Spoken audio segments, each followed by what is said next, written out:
नवरंगपुर जिला स्तरीय जातीय प्रेस दिवस पालित स्थानीय मिशन शक्ति सम्मेलन गृह जिला प्रशासन और जिला सूचना लोकसंपर्क विभाग आनुकूल्य जिला स्तरीय जातीय प्रेस दिवस पालित हो जाइछि। अतिरिक्त जिलापाल महेश्वर चंद्र नायक अध्यक्षतार अनुष्ठित एही कार्यक्रम में नवरंगपुर विधायक गौरीशंकर माझी मुख्य अतिथि रूपे जोग देथिबा बेले आरक्षी अधीक्षक मिहिर कुमार पंडा सम्मानित अतिथि रूपे जोग देथिले।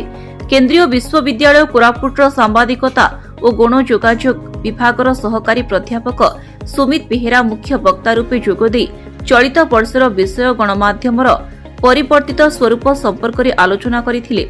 श्री जगन्नाथ श्री बलभद्र जीव एवं मां सुभद्रा मूर्ति रे पुष्पमाल्य और पूज्य पूजा पर सभा कार्य आरंभ होइथिला।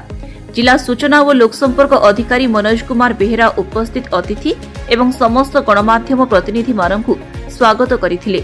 सभा प्रारंभ में जिलार दिवंगत सांबादिक मानक प्रति श्रद्धांजलि ज्ञापन करी 2 मिनिट नीरव प्रार्थना करा जायथिला। सभारे अतिथिवृंद निज वक्तव्य गणमाध्यम समाजर दर्पण होइथिबा बेले सर्वदा दुर्नीति अत्याचार अन्याय विरोध में जाग्रत प्रहरी रूपे कार्य करिथाए। सेभଳି निष्पेषित असहाय मानक स्वर को लोकलोचन को आनिपारे सर्वदा आगरे थांती बोली कहिबा सह परिवर्तित समय रे सांबादिकतारे विभिन्न वैषयिक ज्ञान व्यवहार एही वृत्ति को आहुरी उन्नति करिबो बोली कहिथिले।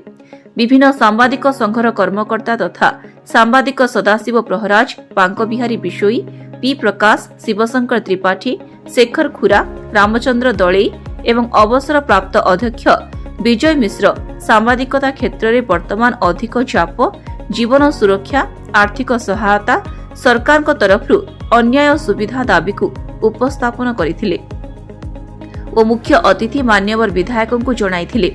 एही अवसर में चलित प्रेस दिवसर विषय को नहीं अनुष्ठित प्रबंध और वक्तृता प्रतियोगितार कृति प्रतियोगी को अतिथिगण पुरस्कृत करथिले।